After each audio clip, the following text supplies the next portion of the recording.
Assalamualaikum warahmatullahi wabarakatuh.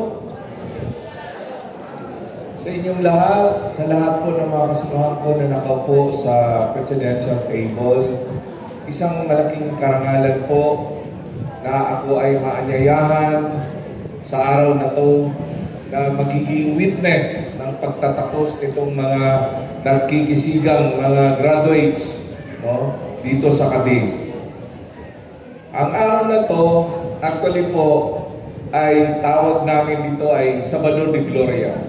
Meron tayong Ramadan, pero din kami 3 araw na holy po sa amin.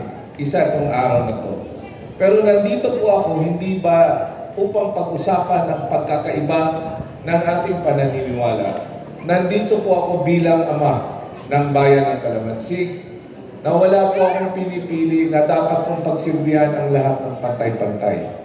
Nandito po ako, dala-dala ko po, hindi lamang ang magagandang balita, maging ang mga balita na maaaring makaapekto sa ating lahat. Nais ko pong maging tapat sa inyo. Bilang ama ng bayan, labis po akong nababahala dahil hindi ko pwedeng itago.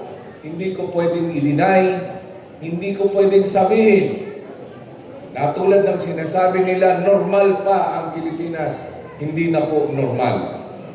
Ang pagtaas po ng presyo ng crudo, nung naging mayor pa ako, 52 pesos. Ngayon po, 140 pesos na po. Apektado po tayong lahat. Ako, advance po ako mag-isip. Ayaw ko na po hintayin pa na maghirap tayo. Ang apektado po sa giyera na to na nangyari sa Middle East, hindi po ang mayayamang bansa, ang mahihirap na bansa, ang mahihirap na bayan, at ang mahihirap sa bayan ng Calamansig. Tayo po ang unang apektado dito. Bilang GIDA na munisipyo, labis po akong nag-aalala. Dahil hatid ng mga graduate na to ang bagong pag-asa, ngunit ang nangyayari naman sa ating paligid ay hindi ka nais-nais. Ngunit bilang ama, hindi pwede akong makitaan ng kahinaan. Dapat po pinapakita at namumuno ako na merong plano at magandang plano para sa bayan na to. Pues, nais kong sabihin sa inyo, sa Lunes po magpapatawag ako ng local Crisis Management Council. Lahat po na nakaupo, kung may panahon po kayo nandito sa presidential table, ay nais kong anyayahan. Dahil pag-uusapan po natin kung ano ang mangyayari, ano ang plano natin sa sumusunod na mga araw. Mapipilitan po akong gumawa ng mga desisyon na normally ayokong gawin. Dahil kailangan kong protektahan ang mga mahihirap. Alam ko po may magagalit, pero kailangan kong pakyawin ang lahat ng bigas na pinoproduce para hindi magutom ang bayan ng Calamansig. Dahil po, bahala na. Mahirap tayo, basta wag lang tayo pasmo. Ha? Kailangan ko pong gumawa ng desisyon na maaaring ikagalit ng ibang mga businessman. Alam nyo, sabi kasi sinila sa akin, Mayor, huwag kang mag-alala. Hindi mapapatid ang supply ng crudo at gasolina. Ang hindi lang po namin ma-assure ay ang presyo. Parang gano'n na rin yun.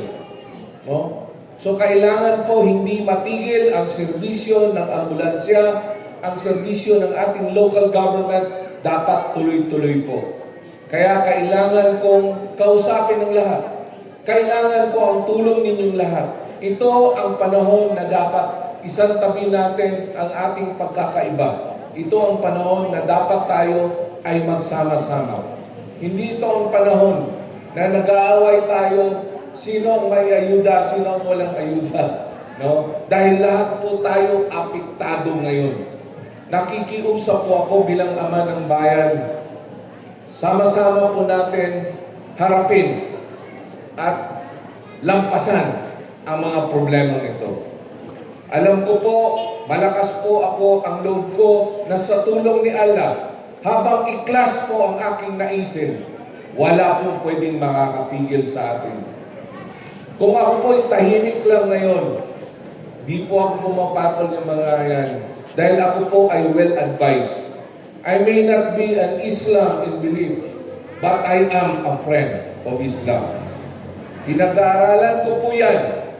Ang nakatulong po sa akin para manalo po ako bilang mayor ay ang pagiging sabag. Kaya pinapangatawanan ko na po yan. Kaya pag tinawag ninyong akong kalbo, natutuwa po ako. Dahil alam ko po, nasa kalbo lang ang trulang. Ha? Yan, sabar po yan. Ha? Kaya nga po, huwag niyong pagdudahan. Kung ako'y tahimik, dahil ang ibig sabihin po niyan, nag-iisip po ako ng malalim para po sa inyong kabutihan. Dahil paulit-ulit kong sinasabi, dito po sa bayan ng Calamansig, iisang misyon, iisa lamang tayong bayan, at iisa lamang ang tao dito. One vision, one people, and one Calamansig.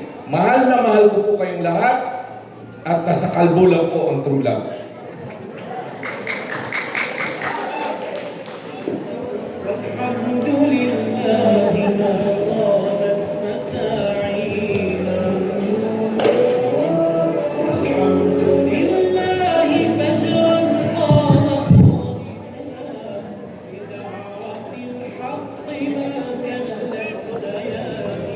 Okay, sukran po Mayor sa inyong makabuluhan at mahalagang mensahe. Alhamdulillah.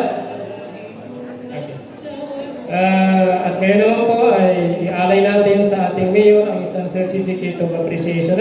Bali ma-request na mo so presence Numulir Ustad Yusuf Ahmad silang sa kani SB Ambong Silik SB para sa certificate of appreciation.